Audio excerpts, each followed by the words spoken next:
Auguste de Sèvremont, duc et maître du château de Sèvremont, prononça ces mots un matin de juin devant sa mère. Je l'aurais oublié mardi. La tasse de chocolat toucha la soucoupe trop vite. Le liquide brun éclaboussa la porcelaine bleue.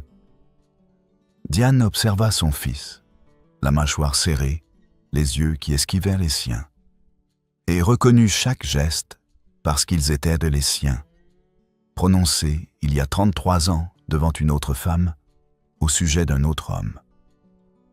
Ce soir-là, à minuit, elle ouvrit la porte de l'alcoba ducale et découvrit Auguste endormi, chemise défaite, gilet entrouvert, le visage sans défense. Dans sa main droite, pressé contre sa poitrine comme une relique ou un aveu, un gant. Petit, blanc, de coton raccommodé 2 fois. Il le tenait avec la force des choses qu'on serre en rêve, celle que la conscience interdit et que le corps réclame. Diane reconnut le geste parce qu'elle l'avait fait elle-même, 33 ans plus tôt, avec une lettre qui n'était jamais partie et qui dormait encore au fond d'un coffre. Le mardi était passé. L'oubli n'était pas venu, 3 semaines plus tôt. Le comme d'or du petit déjeuner baignait dans la lumière matinale de juin. Les fenêtres ouvertes laissaient entrer l'odeur du tilleul et le chant des merles. Diane de Sèvremont attendait depuis 20 minutes, assise à la table de chêne ciré, la tasse de porcelaine bleue posée devant elle comme une sentinelle. Auguste entra, vêtu d'un gilet de velours sombre et d'une chemise de lin blanc impeccablement boutonnée. Il prit place sans un mot, versa le chocolat chaud avec une précision qui trahissait une volonté de ne rien laisser paraître. Elle le regarda. « Tu passes beaucoup de temps dans la salle d'études. » Il étala de la confiture sur une tranche de pain. « Mathilde progresse ?» Ce n'est pas de Mathilde que je parle. Le silence qui suivit ne dura que quelques secondes, mais il pesa comme une accusation. Auguste unta la tartine avec une concentration excessive, les doigts fermes sur le couteau d'argent. Cette fille est institutrice, Auguste. Compétente. Personne ne dit le contraire. Mais la manière dont tu la regardes, il l'interrompit, la voix plus sèche qu'il ne l'aurait voulu. Je ne la regarde pas. Diane posa sa tasse avec une lenteur délibérée. Tu la regardes comme ton père ne m'a jamais regardé. Auguste lâcha le couteau. Le bruit du métal contre la porcelaine résonna dans la pièce comme un aveu involontaire. Le chocolat se renversa sur la nappe blanche, une tache brune qui s'élargit lentement. Sa voix se tendit comme une corde sur le point de rompre. Je l'aurais oublié mardi. Vraiment, elle finira son engagement en septembre, et ce sera terminé. Tu me rassures. Elle ne signifie rien. Diane le regarda longuement, les yeux plissés. Alors pourquoi as-tu cessé de dormir ? Un silence plus lourd s'installa. Diane savait, les domestiques parlaient. La lumière de son bureau à 3 heures du matin. Les pas dans le corridor de l'aile étaient qui s'arrêtaient, c'est toujours devant une porte fermée, qui rebroussait chemin sans jamais frapper. Oublie-la, Auguste. Mardi ou un autre jour. Il se leva brusquement, abandonnant sa tartine intacte. C'est déjà fait. Diane le regarda partir. Elle reconnaissait chaque geste, chaque inflexion de voix, parce qu'elle les avait elle-même portés à 19 ans, dans cette même pièce, devant sa propre mère, au sujet d'un homme sans titre. Cette nuit-là, à minuit, Diane ouvrit la porte de l'alcoba ducale. La lune jetait une lumière argentée sur le lit à baldaquin. Auguste dormait sur le dos, la chemise de lin déboutonnée jusqu'au sternum, le gilet de velours jeté sur le dossier d'une chaise. Le visage, habituellement si composé, était détendu dans le sommeil, les lèvres entr'ouvertes, les paupières closes sans tension. Et dans sa main droite, serrée contre sa poitrine avec une force qui trahissait ce que la conscience refusait d'admettre. Un gant. Petit, de coton blanc, raccommodé 2 fois, une reprise visible au pouce, une autre à l'index. Un gant de femme qui travaillait. Il le tenait comme on tient les choses qu'on ne peut pas posséder le jour, avec la ferveur des objets volés, avec la douleur des choses qui ne vous appartiennent pas. Diane s'approcha sans faire de bruit. Elle observa le tissu froissé, les traces des doigts d'Auguste dans le coton, la manière dont sa main se refermait sur lui comme pour empêcher qu'il s'échappe. Et elle reconnut le geste, parce qu'elle l'avait fait, 33 ans plus tôt, avec une lettre qu'elle n'avait jamais envoyée et qui reposait toujours dans un coffre en bois de rose scellé, adressé à un homme qui n'avait jamais su qu'elle l'avait aimé. Le mardi était passé. L'oubli n'était pas venu. Diane referma la porte sans bruit et retourna dans ses appartements. Elle s'assit devant la fenêtre, les mains jointes sur ses genoux, et regarda la lune éclairer le jardin où, 3 décennies plus tôt, elle avait perdu un homme qu'elle n'avait jamais pu oublier. 3 semaines plus tôt, le carrosse s'arrêta devant le perron du château de Sèvremont un matin de mai, sous un ciel bleu pâle strié de nuages blancs. Auguste observait depuis la fenêtre de la bibliothèque un volume de Tacite ouvert devant lui mais oublié. Une jeune femme descendit du véhicule avec une grâce naturelle, vêtue d'une robe de coton gris, perles sans ornement, un chapeau de paille simple, noué sous le menton. Elle portait elle-même son bagage, un petit baoul en cuir usé et une valise de livres qui semblait peser plus lourd qu'elle ne le laissait paraître.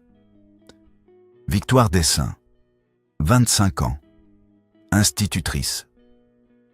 Recommandée par un ancien collègue de son père. Professeur de lettres classiques mort 5 ans plus tôt. Auguste la regarda traverser le jardin en direction de l'entrée des domestiques.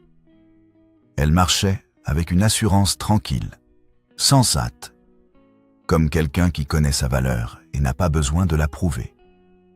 Quelque chose dans la manière dont elle inclinait la tête pour observer les rosiers en fleurs lui rappela quelqu'un. Une impression fugace qu'il ne parvint pas à identifier. La première leçon eut lieu le lendemain matin dans la salle d'études. Une pièce lumineuse située dans l'aile et du château, avec de hautes fenêtres donnant sur le jardin et des étagères chargées de livres anciens. Mathilde, la nièce d'Auguste, une enfant de 9 ans aux cheveux bruns et aux yeux vifs, était assise à son pupitre, une ardoise devant elle. Auguste passa devant la porte fermée vers 10 heures, en route vers ses appartements. Il entendit la voix de Victoire, claire, posée, sans affectation, expliquer la déclinaison latine de Rosa, puis celle de Mathilde, hésitante, qui répétait. Victoire corrigea avec douceur, sans impatience, et enchaîna avec une explication sur les constellations visibles depuis le jardin du château. Auguste s'arrêta. Il ne frappa pas. Il écouta, debout dans le corridor, la main sur la poignée de cuivre qu'il ne tourna pas. Mathilde demanda « Pourquoi les étoiles ont-elles des noms latins, mademoiselle ?» La voix de Victoire portait une pointe d'amusement. « Parce que les Romains voulaient que le ciel leur appartienne aussi. Ils ne se contentaient pas de conquérir la terre. Ils voulaient nommer les dieux, les planètes, les constellations. C'était leur manière de dire « Nous comprenons le monde. Et vous, vous comprenez le monde ?» Un silence. Puis la voix de Victoire, plus douce. « Je comprends que le latin et les étoiles ne changent pas, même quand tout le reste change. C'est déjà beaucoup. » Auguste retira sa main de la poignée et s'éloigna sans bruit. Dans le grand salon, Diane brodait près de la fenêtre. Elle leva les yeux lorsqu'Auguste entra, observa son visage, trop neutre, trop composé, et reconnut quelque chose de dangereux. Pas dans ce qu'il disait, dans ce qu'il ne disait pas. Elle reposa son ouvrage. « Comment se porte Mathilde ?»« Bien. L'institutrice semble compétente. Bestia. Victoire Dessin. Fille de Henri Dessin, si j'ai bien compris. » Auguste hocha la tête sans rien ajouter. Diane le regarda traverser la pièce et disparaître dans le corridor. Elle reconnut la manière dont il esquivait une porte qu'il aurait autrefois traversée sans y penser. Ce n'était pas de l'indifférence, c'était le contraire. Les jours suivants confirmèrent ce que Diane avait pressenti. Auguste prolongeait ses passages dans l'aile est. Il trouvait des prétextes pour venir chercher Mathilde après les leçons, pour vérifier les livres de la bibliothèque, pour inspecter les fenêtres qui, selon lui, laissaient passer trop de courant d'air. Chaque fois, il s'arrêtait devant la porte de la salle d'études. Chaque fois, il écoutait sans entrer. Chaque fois, il repartait. Victoire, de son côté, ne semblait pas remarquer ces passages, ou peut-être choisissait-elle de ne pas les remarquer.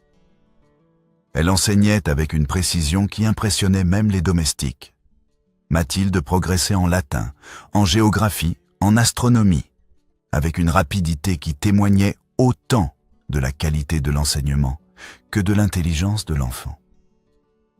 Un après-midi, alors que Victoire lisait sous le tilleul du jardin, un volume d'Ovide posé sur ses genoux, Auguste la vit depuis la fenêtre de la bibliothèque. Elle avait retiré son chapeau, et ses cheveux bruns étaient noués en un chignon simple. Elle lisait avec une concentration totale, les lèvres légèrement entr'ouvertes, la tête inclinée de cette manière, qui lui rappelait toujours quelqu'un. Il détourna les yeux et referma le livre de Tacite qu'il n'avait pas lu.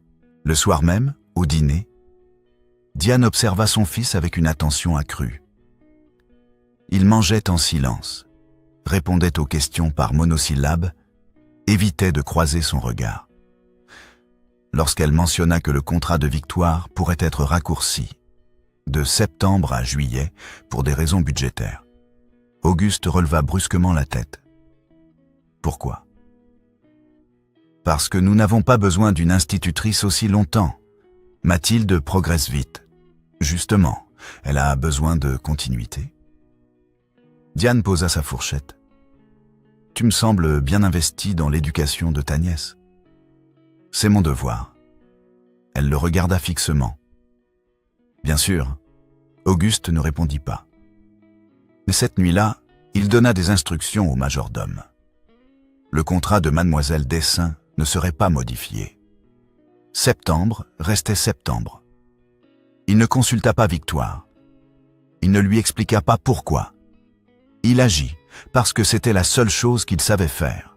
Le lendemain matin, Auguste découvrit que Diane avait outrepassé ses instructions. Elle avait convoqué le majordome et confirmé la nouvelle date de fin de contrat, juillet, pas septembre. Auguste entra dans le bureau de sa mère sans frapper. Diane leva les yeux de sa correspondance, les mains posées calmement sur le secrétaire en acajou. Il parla, la voix tendue. « Tu as annulé mes ordres. » Elle répondit sans se troubler. « J'ai corrigé une décision impulsive. Ce n'est pas à toi de décider.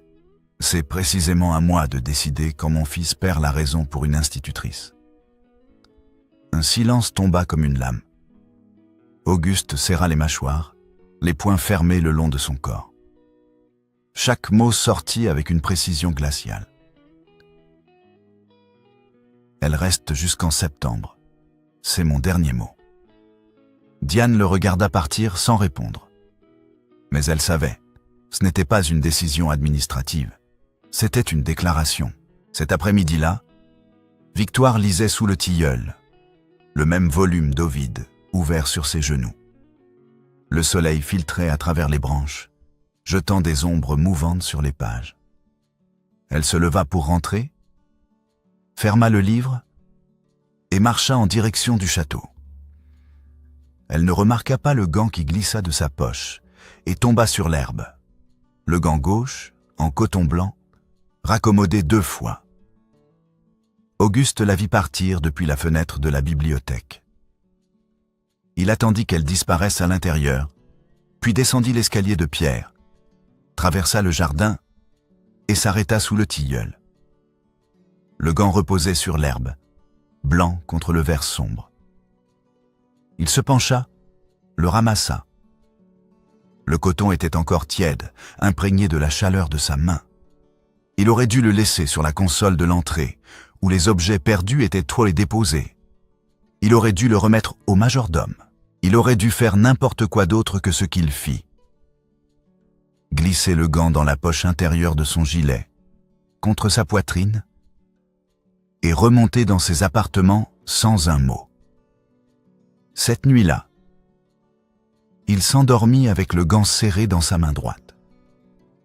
Le premier acte de possession qu'il ne pouvait disphraser d'administration. La deuxième semaine transforma l'Est en territoire partagé. Victoire et Auguste se croisèrent désormais chaque matin dans le corridor, elle en route vers la salle d'études, lui en route vers la bibliothèque. Ils se saluaient d'un hochement de tête, sans s'arrêter, sans échanger plus que les civilités nécessaires. Mais chaque passage laissait une trace. Le froissement de sa robe de coton, l'odeur de cuir et de savon de Marseille qui le suivait. La manière dont leurs regards se croisaient une fraction de seconde avant de se détourner. Auguste prolongea le contrat de Victoire sans en parler. Il paya le médecin pour un examen de routine de Mathilde. Une précaution inutile que personne n'avait demandée. Lorsqu'un invité, un baron vieillissant au dîner, suggéra qu'une institutrice ne devrait pas être aussi visible dans une maison de cette importance, Auguste répondit avec une froideur qui glaça la table. Mademoiselle Dessein enseigne à ma nièce avec une compétence que peu de professeurs masculins pourraient égaler. Si cela vous dérange, vous êtes libre de dîner ailleurs. Le baron ne répondit pas. Diane observa son fils avec une expression indéchiffrable. Victoire, de son côté, commençait à reconnaître le schéma. Auguste agissait sans parler. Il prolongeait, protégeait, défendait. Toujours à distance, toujours sans explication. C'était un homme qui ne savait pas dire ce qu'il ressentait. Alors il le faisait à travers des actes qu'il espérait invisibles. La première véritable conversation eut lieu un soir dans la bibliothèque. Victoire cherchait un volume des Métamorphoses pour préparer une leçon sur les constellations. Elle entra sans frapper, croyant la pièce vide. Auguste était assis près de la fenêtre, un livre ouvert devant lui, une lampe à huile projetant une lumière dorée sur les pages. Elle s'arrêta sur le seuil. « Pardonnez-moi, monsieur le duc. Je ne savais pas que vous étiez ici. » Il ne leva pas les yeux. « Entrez. Vous cherchez quelque chose ?»« Ovide. Les Métamorphoses. » Auguste se leva et se dirigea vers l'étagère du fond. Il retira un volume relié de cuir sombre et le lui tendit. Leurs doigts se frôlèrent une seconde lorsqu'elle prit le livre.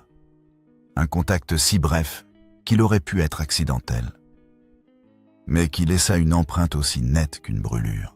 Il demanda « Quelle constellation enseignez-vous » ? « Cassiopée. » La reine orgueilleuse. Elle acquiesça.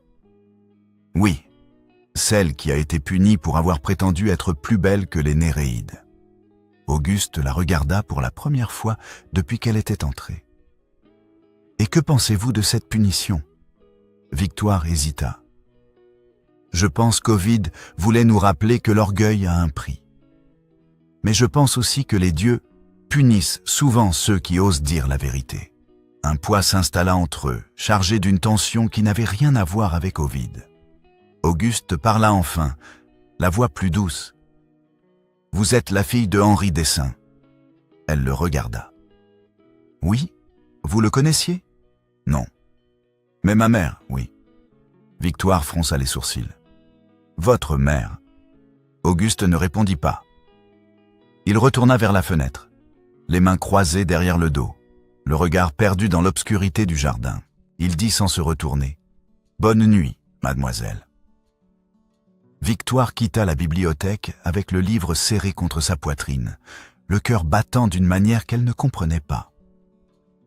Les jours suivants, la proximité devint insoutenable. Auguste passait désormais chaque matin devant la salle d'études. Victoire le savait. Elle entendait ses pas dans le corridor, toujours à la même heure, toujours avec la même hésitation devant la porte. Il ne frappait jamais, il ne parlait jamais, mais il était là. Un matin, alors qu'elle enseignait la conjugaison latine à Mathilde, Victoire leva les yeux vers la porte et vit l'ombre d'Auguste à travers le verre dépoli. Il resta immobile pendant plusieurs secondes, puis s'éloigna. Elle reprit la leçon, mais ses mains tremblaient légèrement en tenant la craie. La 3e semaine commença par une catastrophe. Mathilde tomba malade. Une fièvre soudaine et violente qui la laissa délirante, incapable de reconnaître où elle se trouvait. Le médecin fut appelé en urgence. Il diagnostiqua une fièvre sans gravité, mais recommanda une surveillance constante pendant la nuit. Victoire refusa de quitter la salle d'études. Elle installa un lit de fortune près du pupitre de Mathilde et s'assit à son chevet, un linge humide à la main, les traits tirés par l'inquiétude. Auguste entra vers minuit, vêtu d'une chemise de lin sans gilet, les manches retroussées jusqu'au coude.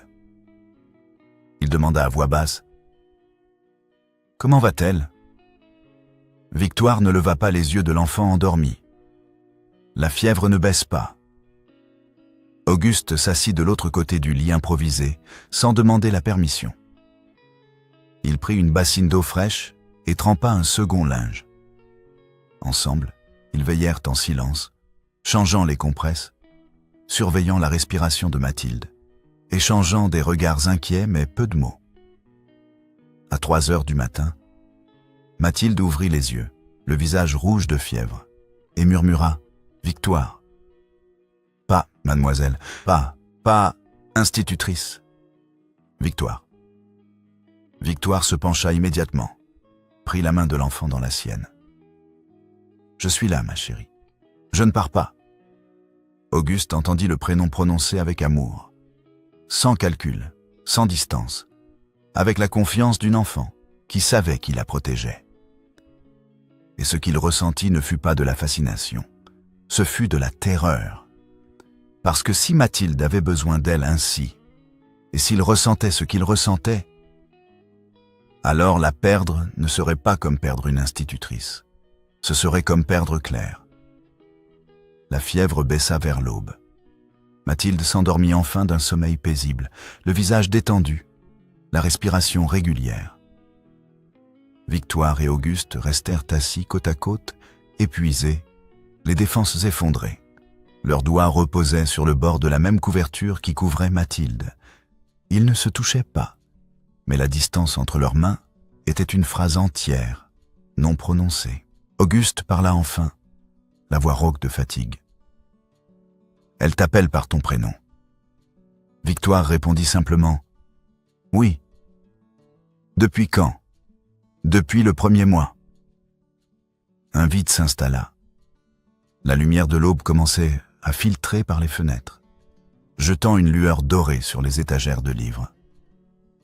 Auguste commença « Moi aussi, j'aimerais ». Il ne termina pas la phrase. Mais Victoire l'avait entendu. Elle tourna la tête vers lui, les yeux brillants de fatigue et de quelque chose d'autre qu'elle ne voulait pas nommer. Elle demanda doucement « Vous aimeriez quoi, monsieur le duc ?» Auguste détourna le regard, incapable de soutenir le sien. « Rien. Oubliez ce que j'ai dit. Je ne peux pas. » Il se leva brusquement, recula d'un pas, comme si la proximité était devenue insupportable. « Il faut que j'y aille. » Elle prononça son nom. Auguste. Il s'arrêta net. C'était la première fois qu'elle prononçait son prénom. Pas « Monsieur le Duc », pas « Monsieur de Sèvremont ». Auguste. Il ne se retourna pas. Il sortit de la salle d'études sans un mot, laissant Victoire seule avec Mathilde endormie et le poids d'une phrase inachevée qui résonnait encore dans le silence. Le lendemain matin, Diane chercha Victoire dans le jardin. Elle la trouva sous le tilleul, assise sur le banc de pierre, un livre fermé sur ses genoux. Victoire leva les yeux à son approche, surprise, mais pas inquiète. Elle se décala légèrement. « Asseyez-vous, madame. » Diane répondit avec une pointe d'ironie. « C'est moi qui donne cet ordre dans cette maison.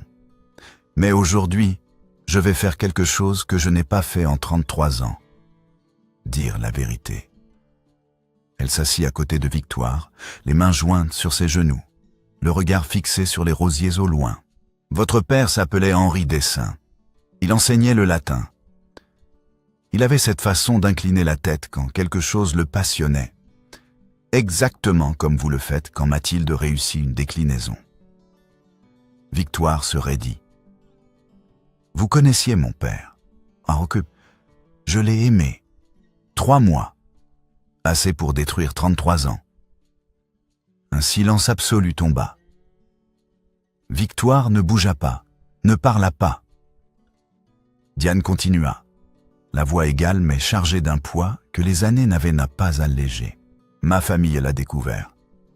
Le mariage avec Sèvremont s'est négocié en 2 semaines. Henri a été renvoyé. Je ne l'ai jamais revu. Il est mort à 48 ans. 3 lignes dans la Gazette des Savants. Et maintenant sa fille est dans ma maison. Avec le même latin, la même intelligence. Et mon fils fait exactement ce que j'ai fait. Il se dit mardi. » Victoire demanda, la voix tremblante. « Pourquoi me dites-vous cela ? » « Parce que ce que votre père et moi avons vécu ne s'est pas terminé par un heureux dénouement. Ça s'est terminé par 33 ans de silence et une lettre dans un coffre.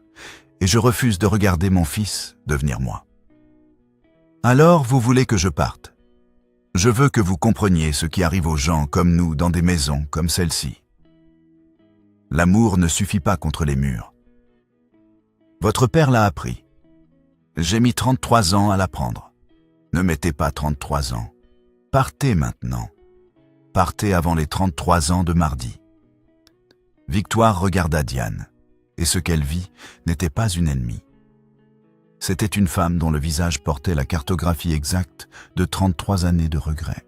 Elle dit enfin « Mon père ne m'a jamais parlé de vous. » Diane répondit doucement « Non, il n'aurait pas pu. Et vous, lui avez-vous jamais dit ce que vous ressentez à Auguste ?» Elle secoua la tête. « Non.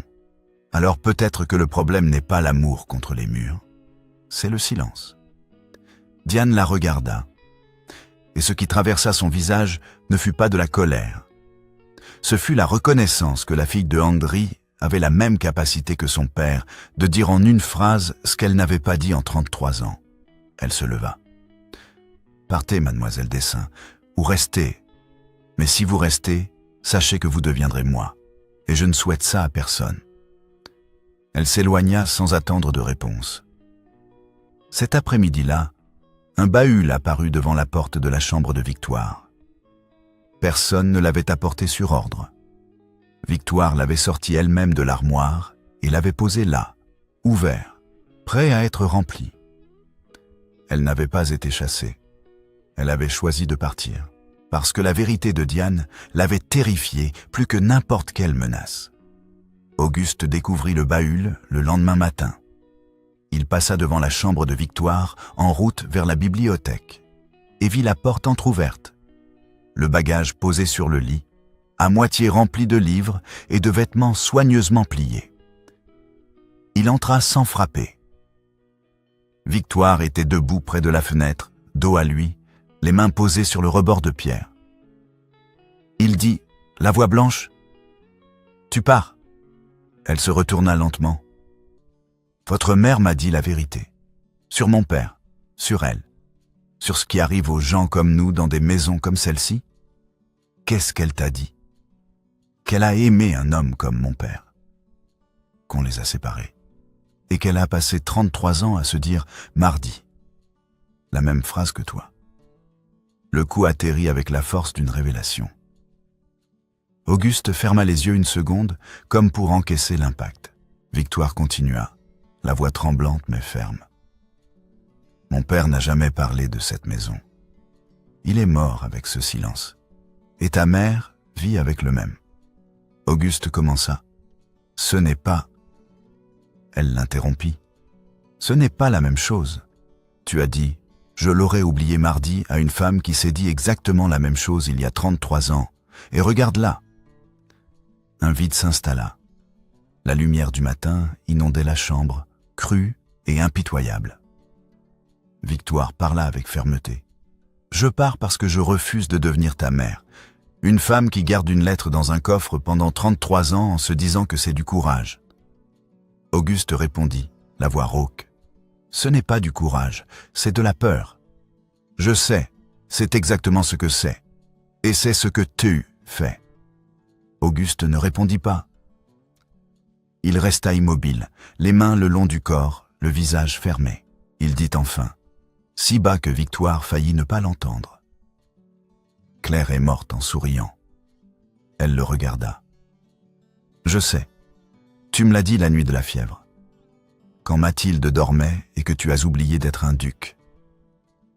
Si je te laisse rester, si tu restes, et que quelque chose... Il ne termina pas. Mais Victoire comprit. Elle s'approcha de lui, lentement, jusqu'à ce qu'ils soient face à face. Séparés par moins d'1 mètre, elle dit avec douceur, « Quelque chose arrivera. Toujours. Le bonheur ne se tient pas dans un coffre. Il ne se tient pas dans un gant. Il se tient dans une pièce où quelqu'un est présent. » Auguste murmura, « Ma mère, ta mère m'a donné la vérité. C'est le seul acte honnête que quelqu'un ait commis dans cette maison en 33 ans. Et ce qu'elle m'a montré n'est pas une raison de fuir. C'est une raison de rester. Parce que si je pars, l'histoire se répète. Elle a perdu mon père. Tu me perds. Et dans 33 ans, c'est toi qui seras assis dans un salon en disant à ton fils « Oublie-la mardi ». Auguste recula d'1 pas, comme si les mots étaient des coups physiques. Je ne sais pas comment faire autrement. Elle le regarda dans les yeux. Alors apprends. Elle attendit. Il ne répondit pas. Elle dit enfin, « Je pars demain matin. Si tu veux que je reste, tu sais où me trouver. » Elle retourna vers le bahut et continua de ranger ses affaires. Auguste resta immobile encore quelques secondes, puis sortit sans un mot. 2 jours passèrent. Le baoul resta devant la porte de Victoire, ni déplacé ni fermé. Auguste ne revint pas. Victoire enseigna à Mathilde comme si rien n'avait changé. Mais ses mains tremblaient légèrement lorsqu'elle écrivait au tableau. Le 3e soir, au crépuscule, elle descendit dans le jardin et s'assit sous le tilleul. Le même arbre où elle avait perdu le gant. Le même banc de pierre où Diane lui avait dit la vérité. Auguste la trouva là. Il traversa le jardin sans hâte, les mains dans les poches de son gilet, le visage indéchiffrable dans la lumière déclinante. Il s'arrêta devant elle. « Tu pars ?» Elle acquiesça. « Oui. »« Ma mère t'a convaincu ?» Elle secoua la tête. « Non. Elle m'a montré ce que je deviendrais si je restais. Et j'ai peur. » Auguste s'assit à côté d'elle sur le banc, sans la regarder. Pendant un long moment, aucun des deux ne parla. Le vent faisait bruire les feuilles du tilleul, et l'odeur des roses montait du jardin comme une promesse ou un adieu. Victoire dit enfin, « Tu prolonges mon contrat au lieu de me parler. Tu paies un médecin au lieu de rester dans la pièce. Tu tiens mon gant en dormant parce qu'éveillée, ta main ne sait pas. Et ta mère me dit que c'est héréditaire. » Auguste ne bougea pas. Mais quelque chose dans son visage, la mâchoire qui se desserra, les yeux qui cessèrent d'esquiver, ressembla au tout premier instant d'un mur qui craquait. Il sortit le gant de la poche intérieure de son gilet. Le même gant, coton blanc, raccommodé 2 fois, avec l'empreinte de ses doigts dans le tissu. Il le posa sur le banc de pierre. Entre eux, pas dans sa main, entre eux. 2 jours, les yeux ouverts. Il dit, la voix brisée, « Je ne l'aurais pas oublié mardi. » Elle le regarda. « Ce n'est pas suffisant. Il répondit doucement. « Non, mais c'est la première phrase vraie que je dis depuis 6 ans. » Victoire regarda le gant, regarda l'homme, regarda l'arbre où elle lisait, le jardin où sa main avait laissé tomber ce morceau de coton que la main d'un duc n'avait pas su rendre. Elle ne le prit pas, ne le toucha pas. Elle parla avec calme. « Demain matin, même table que ton petit déjeuner, même heure. Et quand ta mère sera là, tu ne diras pas « mardi », tu diras mon nom. Et ensuite on verra, c'est ce que les gens qui ne mettent pas le bonheur dans un coffre disent. » Elle se leva, passa devant le baoul, ne le toucha pas non plus, ni le gant ni le bagage.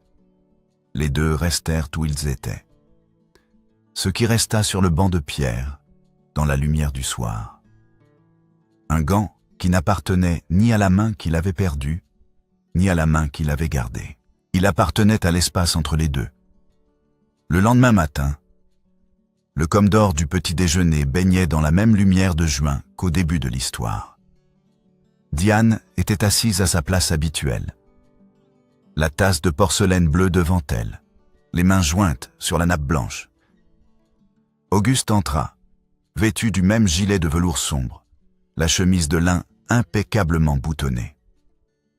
Il prit place en silence. Puis Victoire apparut dans l'embrasure de la porte. Elle n'avait pas été invitée. Elle n'avait pas été chassée. Elle était simplement présente.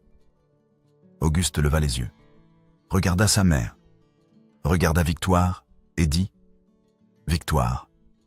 Seulement le nom, en voix haute, avec sa mère comme témoin.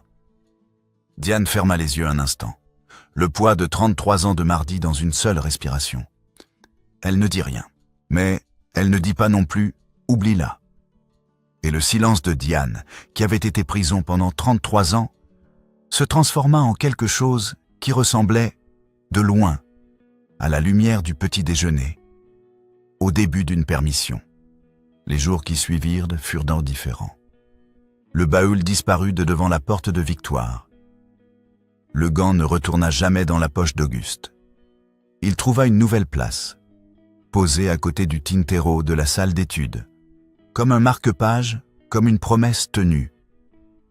Un matin, dans le corridor de l'aile est, Auguste croisa Victoire. Cette fois, il ne se contenta pas d'un hochement de tête. Il s'arrêta, prit sa main gauche, celle du gant perdu, et la tint comme on tient les choses qu'on a appris à lâcher trop tôt.